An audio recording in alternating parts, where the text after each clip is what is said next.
Hello, good morning everyone. So for today's video, I am taking you of one of my important trip here in Bataan, Las Casas, Filipinas de Alcazar.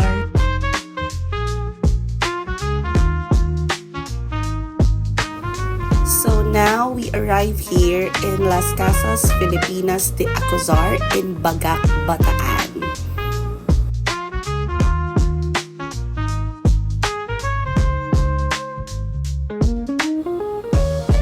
As you can see, Spaniard vibes kaayo. And now, dini na gyud ta mo stop over sa ilahang reception area or sa ilahang receiving area.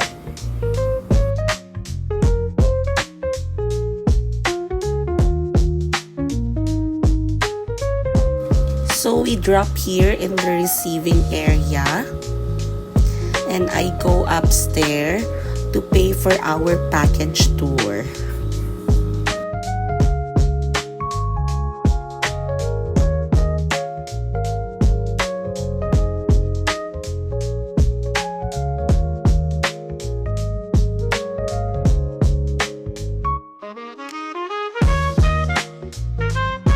Until 5 p.m.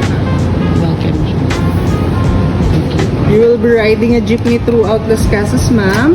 3 stations lang po, Hotel de Oriente, Casa Lubao, and Casa Binyan.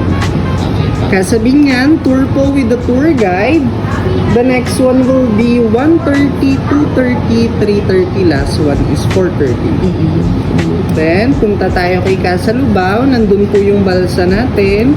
Anytime until 5 p.m.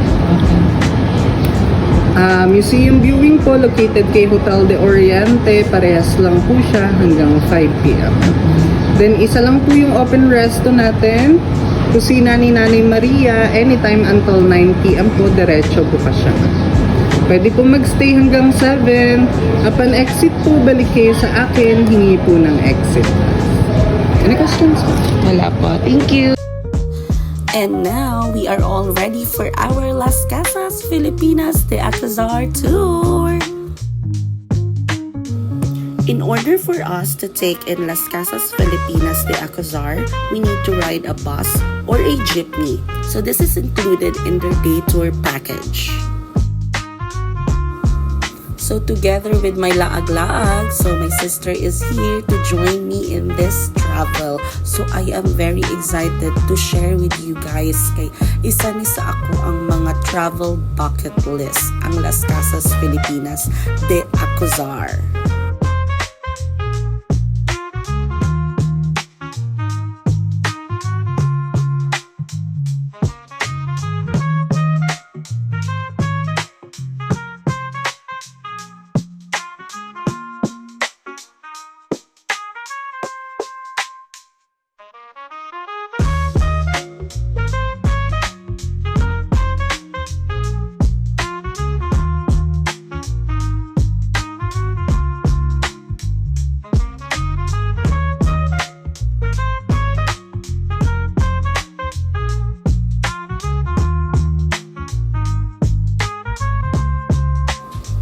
And it's because past 12 noon naman, so din mi nagpa-drop by sa kusina ni Nanay Maria to take our lunch.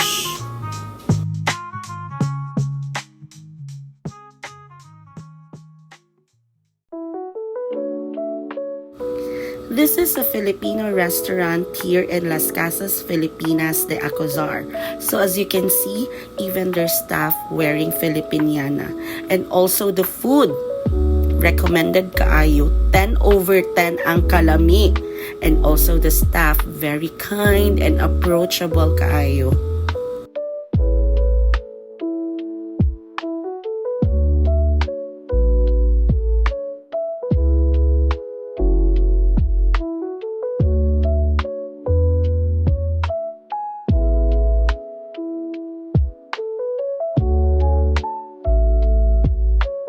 So now we are ready for our walk-in tour. So just a background of it.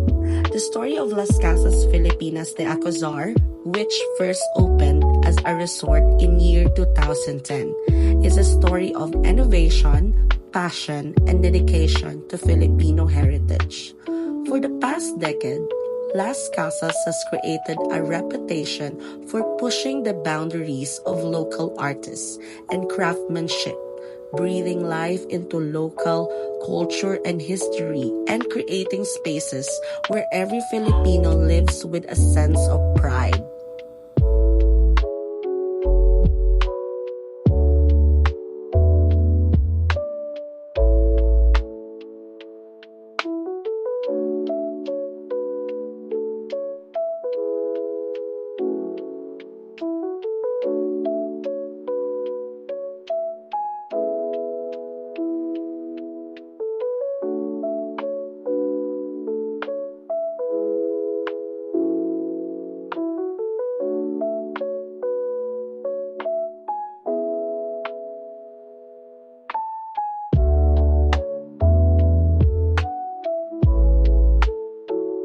As we explore Las Casas Filipinas de Acozar here in Pagak, Bataan, this unique heritage resort brings together beautifully restored Spanish Filipino colonial houses from all over the country. So each cobblestone street and architectural details tells a story of the Philippines' rich history and culture. It is a great to walk through living history and also enjoy the breathtaking views and experience a one-of-a-kind journey into our past.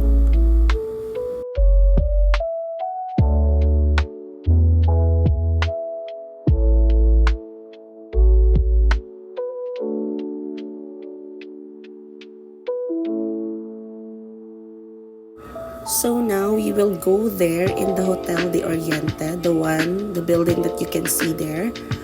So that is Hotel de Oriente.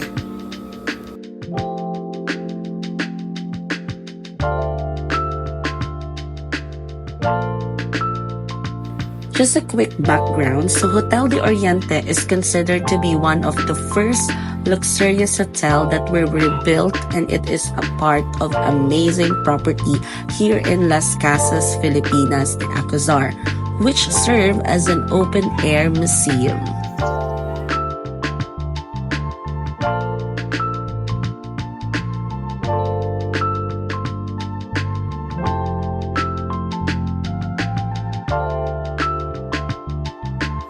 So about this Hotel de Oriente, the original structure was built in Manila in year 1889. It is considered to be the first-class hotel that is most likely was the single one in the Philippines.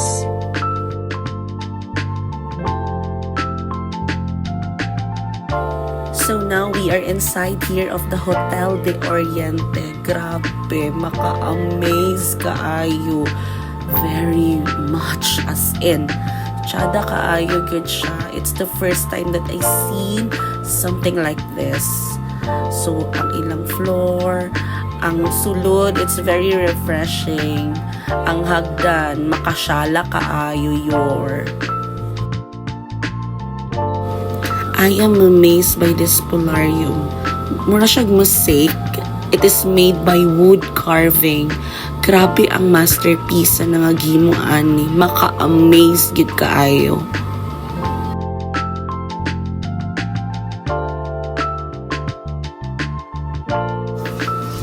Even the grand staircase, grabe, nice kaayo. And I think they made by wood carving also. So grabe kaayo ilahang designer din ilang interior designer. Grabe, maka-amaze. Most likely is wood carving ang ginahimo nila dinhi.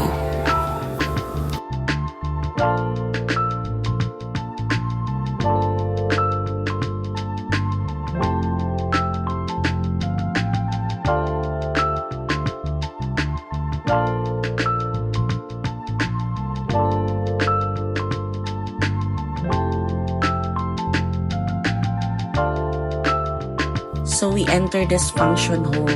Grabe, maka-amaze. Nice kaayo. Murag kag princess kung dini i-held imong kasal.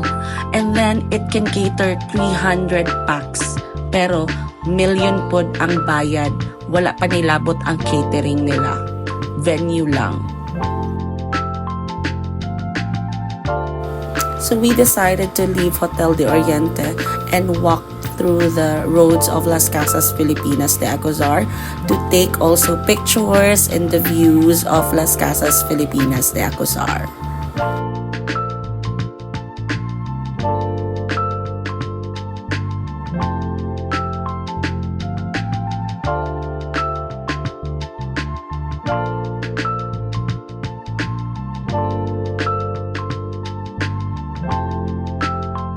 So now we are ready to check in for our Balsa tour. This is included also of our day tour package.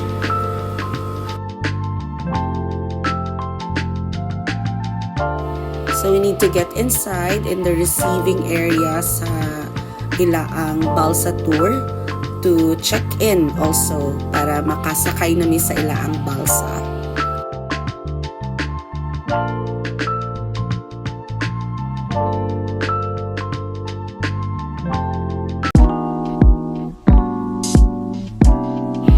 So now we are ready to get in our Balsa tour.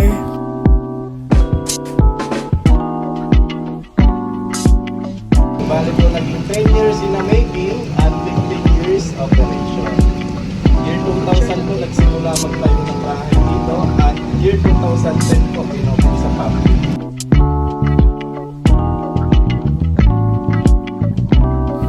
So as you can see, grabe na kaayo may kahagard ani na time. So time check is 4 PM na ani.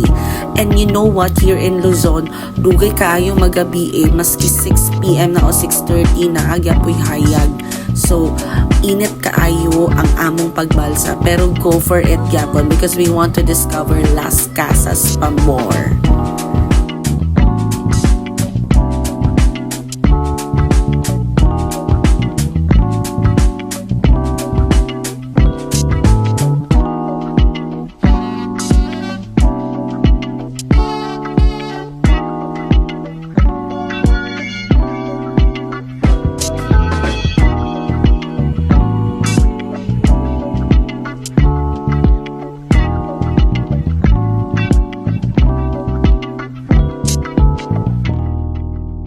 As you can see, there are paintings on the wall, but dili na siya paint or dili na siya painting.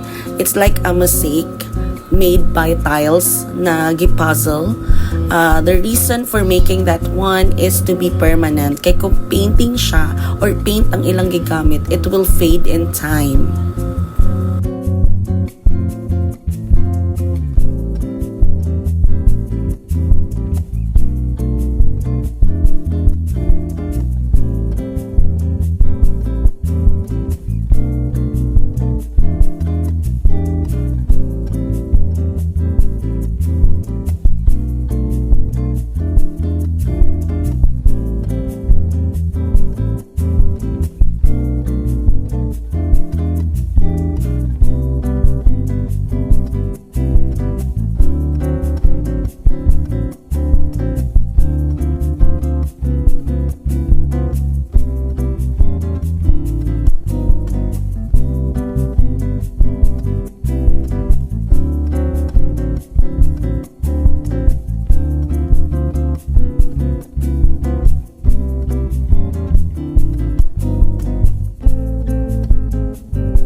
Ayan, so bali nga po pala itong island, ito po ay isa sa mga private island na pwede pong upahan din po ng isang full island. Dalawang bahay po yung pwedeng i-rent dito, yung pong Casa Balayan 1 at 2. Bali po, sa isang island po, pwede po siya sa mga family reunion or mga wedding reception po. Ayan, may sariling pool with butler service po pag na-rent. And dito naman po, dito sa bahay na to, dito po tayo papasok. Ang bahay po na to, ito si Casa San Juan from San Juan, Batangas na 90 to 95% po original na nakuha po sa Batangas. Pasok po tayo sa loob po ng bahay. At dito po kinakailangan din po nating magtanggal ng ating saping papaan. Ayan po.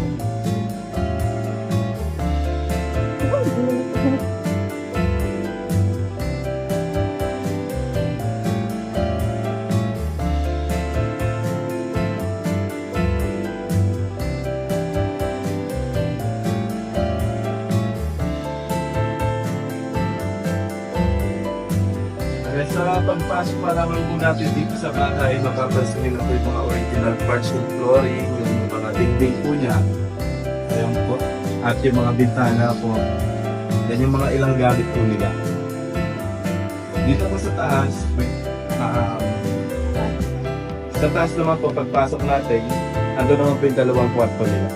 Akyat po tayo.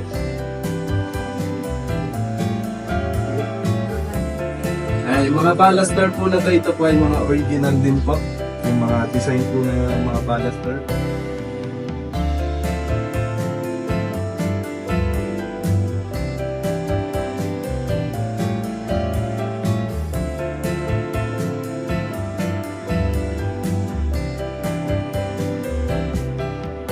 Ayan, ito pong bahay, si Casa San Juan po ay naitayo po siya taong 1920 sa pagmamay-ari po nitong mag-asawa na si Don Elohio Marasigan Magtibay at si Doña Roquila.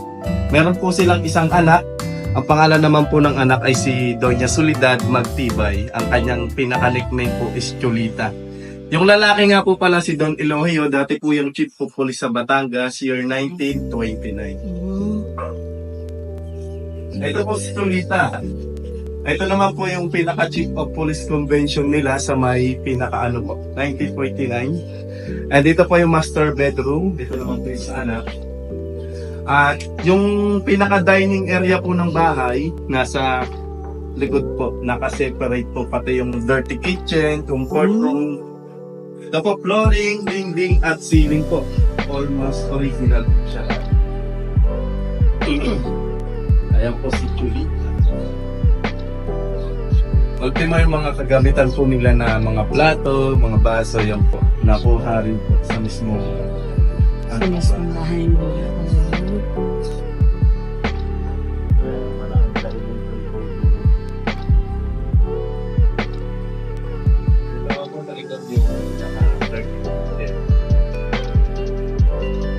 With bathtub.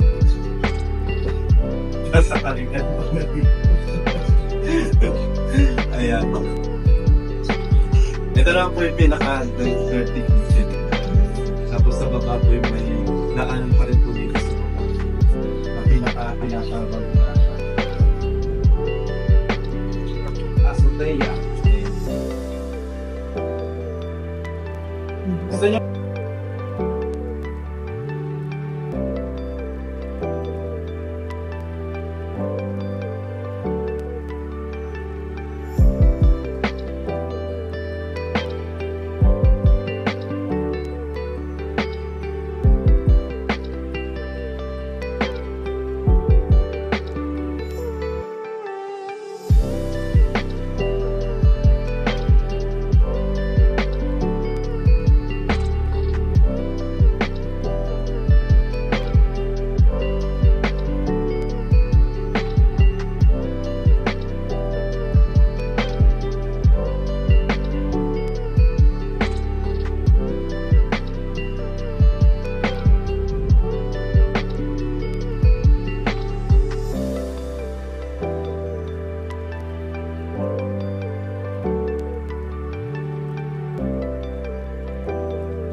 So that's it for our Balsa Ride tour.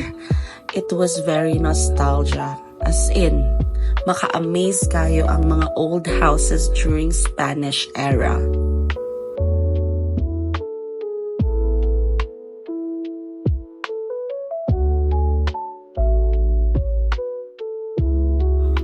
I am so happy and so blessed because this trip is my unforgettable trip. And also I have this feeling of nostalgia when I see old places, especially from 18th to 19th century. I can't help but reminisce the old times, even though I am not alive in those years. But I imagine how peaceful and simple life if there was no war and slavery. I'm so sure life in those centuries would be the best.